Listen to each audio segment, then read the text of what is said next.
Leadership today is broken. The fast-paced and complex org structures demand that we lead with our whole brain. The best leaders know that you need empathy and accountability, but traditional leadership frameworks and training hyper-focus on emotional intelligence, leaving leaders to struggle and figure it out on their own. High EQ leaders are highly empathetic, but tend to struggle when holding their teams accountable. Highly analytical leaders drive high performance, but leave a trail of human collateral damage with burnt out teams who feel like cogs in a machine. This video is about how the best leaders achieve synergy between empathy and accountability. I've created a simple math formula that helps leaders achieve synergy between empathy and accountability. Be sure to watch to the end so you don't miss it. Now, despite what many believe, empathy and accountability are not opposing forces.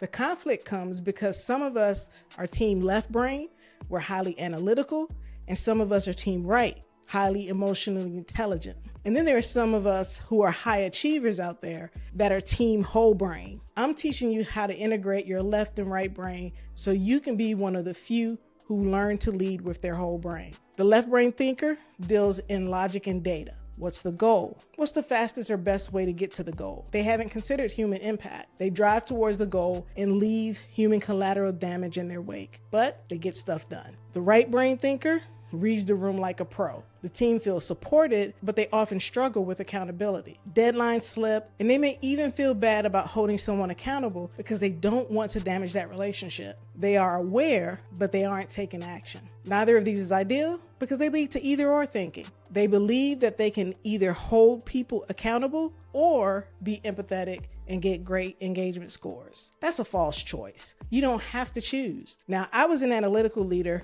but after much trial by fire, I've learned to be a whole brain leader. What kind of leader are you? Are you team left brain or team right? Or maybe you're one of the few like me who've already cemented your place as a whole brain leader. If you're not clear yet on which team you're on, let's take a look at the characteristics. If you're a left brain thinker, you lead with analytical intelligence or AQ. You're fact-oriented, analytical, pragmatic, and you're objective. You rely heavily on logic. You speak data and not emotions. If you're a right brain thinker, you lead with emotional intelligence or EQ. You're collaborative, creative, and intuitive. You prioritize connection. You're self-aware and very empathetic to the plight of others. The whole brain thinker does both. Understands that people need to be held accountable, but is empathetic and provides the right support to help the person get across the finish line. So how do we become whole brain leaders? First, we have to stop choosing sides. In the leadership equation, we use a simple formula that replaces or thinking with and thinking. How do I achieve results through people, not at their expense? Now, before we answer that, we need to understand the shortcomings of emotional intelligence. It's about awareness.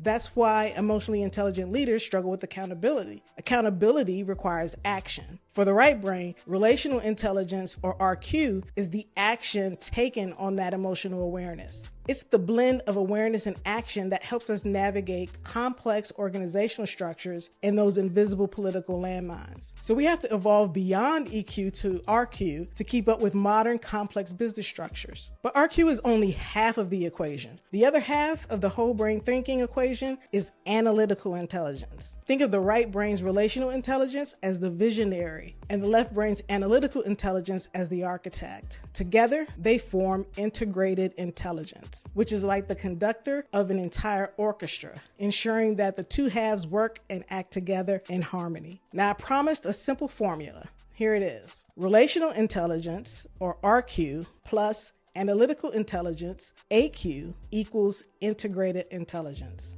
Thinking with your whole brain. Now, there's an extra nuance here that you should be aware of. The formula is shown as additive, but think about how you wield two pieces of steel together. They're stronger than either would be alone. So when I say, are you a whole brain leader? Are you thinking with one side of your brain and then the other? Or are you integrating the two? Because there is a difference. The integrated thinker uses both sides of their brain before making a decision. It doesn't lead with one side, fail, and then try the other side. See the difference? But how do you do this in the real world? Now, I have to be straight with you. It's a two-part equation. What I gave you is the first part. In the next video, I'm going to introduce the final part of the equation, skill-based systems. This is the scaffolding that makes leadership repeatable and scalable. It includes the 4 C's that are the how of my leadership equation. If you're ready to master people and performance, empathy and accountability, make sure you subscribe because you do not want to miss the next video. I'm Tia A. Williams. It's time for me to wrap this up. I'll see you in the next one.